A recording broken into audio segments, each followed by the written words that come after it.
হজরতুল আল্লাম শহীদ মরহুম আল্লামা দেলওয়ার হোসেন সাঈদী রহিমাহুল্লাহ ওনার স্মৃতি বিজড়িত আজকের এই ঐতিহাসিক প্যারেড ময়দানের তাফসিরুল কোরআনের প্রোগ্রামে সব আছে।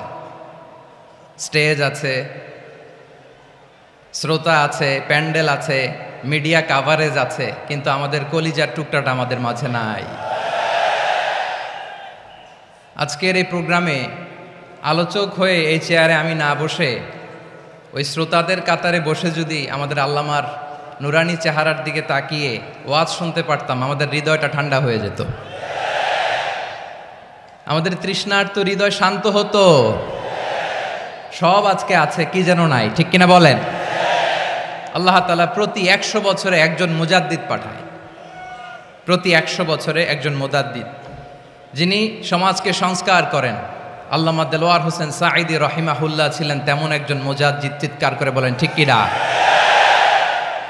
উনি শিরক বিদআতের আস্তানাকে তছনছ করে দিয়েছেন, তাওহীদের বাণীকে সমুন্নত করেছেন, গণমানুষের কাছে তাফসিরুল কোরআনকে জনপ্রিয় করেছেন।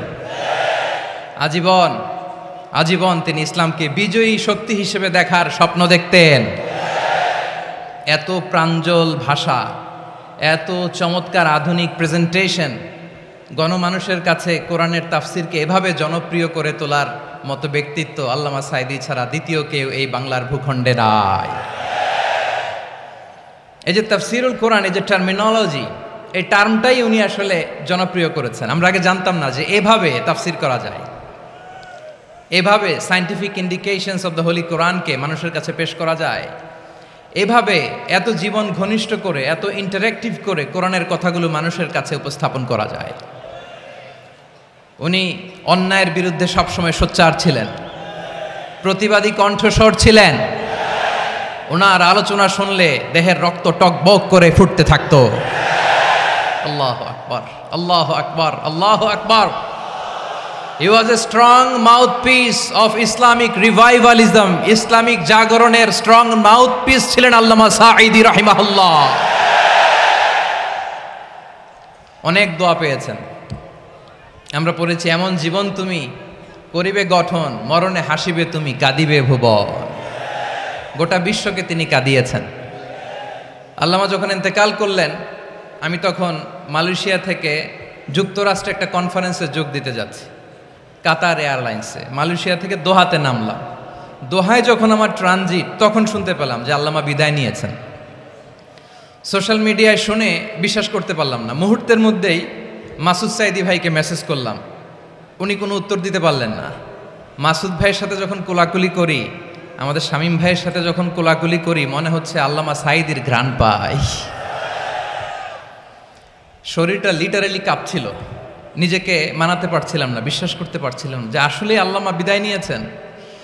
ইন দ্য মিন টাইম আমার সেকেন্ড ফ্লাইট দোহা টু নিউ ইয়র্ক, 12 ঘন্টার ফ্লাইটে উঠলাম। ইন্টারনেট থেকে বিচ্ছিন্ন হলাম। নামার পরে শুনলাম আল্লাহু আকবার, যেখানে ওনাকে কবরস্থ করার কথা ছিল সেখানেও কবর দিতে দেয়া হয় নাই। ছবিগুলো দেখতে লাগলাম, হাসিমাখা মুখ, হাসিমাখা নিথর দেহটা, মরণে হাসিবে তুমি, কাঁদিবে ভুবন। From east to west, from north to south, the entire globe, গোটা বিশ্ব ওনার জন্য কেঁদেছে, গোটা বিশ্ব কেঁদেছে। কাবার গিলাফ ধরে ধরে মানুষ চিৎকার করেছে। এর চেয়ে শ্রেষ্ঠ মৃত্যুকার হতে পারে? আমাদের আল্লামার আর কি পাওয়ার ছিল বলেন? আর কি পাওয়ার ছিল? কুল্লু নাফসিন যায়িকাতুল মাউত, যারাই দুনিয়াতে আসবে তারা ইন্তেকাল করবে, এটা আমরা মেনে নেই, এটা আমরা জানি। কিন্তু অবাক করা বিষয় হচ্ছে আমরা আজও জানি না আমাদের আল্লামার মৃত্যু কি স্বাভাবিক হয়েছে নাকি এটা পরিকল্পিত মেডিকেল কিলিং ছিল। এটা যে পরিকল্পিত মেডিকেল কিলিং ছিল, এটা ধারণা করার পেছনে অনেক কারণ আছে। তিনি আধিপত্যবাদের বিরুদ্ধে সোচ্চার ছিলেন, ফ্যাসিবাদের বিরুদ্ধে সোচ্চার ছিলেন, রাজনৈতিক প্রতিহিংসার শিকার ছিলেন। এজন্য এটা মেডিকেল কিলিং হতে পারে এ ধারণা আমরা করতেই পারি। আওয়াজ করে বলেন ঠিক কিনা? যেই সময়টা আমরা কাটাচ্ছি, এত সুন্দর সময় বাংলাদেশ আর পাবে না। আমাদের জন্মের পর থেকে এরকম চমৎকার সময় আমরা পাই নাই। এটাই আসল সময়।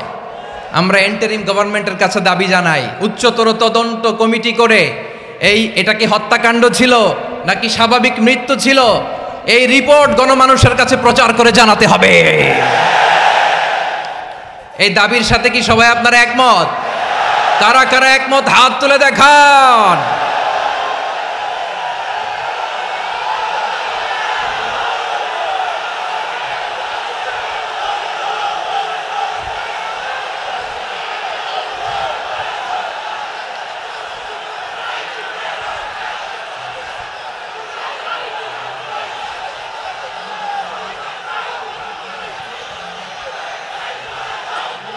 আমার প্রিয় ভাইয়েরা, প্রিয় চট্টলাবাসী, আল্লাহ তাআলা তার এই মুখলেস গোলামকে তার জান্নাতুল ফেরদাউসের মেহমান হিসেবে কবুল করুক, তার জীবনের সকল খেদমাগুলোকে কবুল করুক, জান্নাতুল ফেরদাউসের আলা মাকামে তাকে মেহমান হিসেবে কবুল করুক।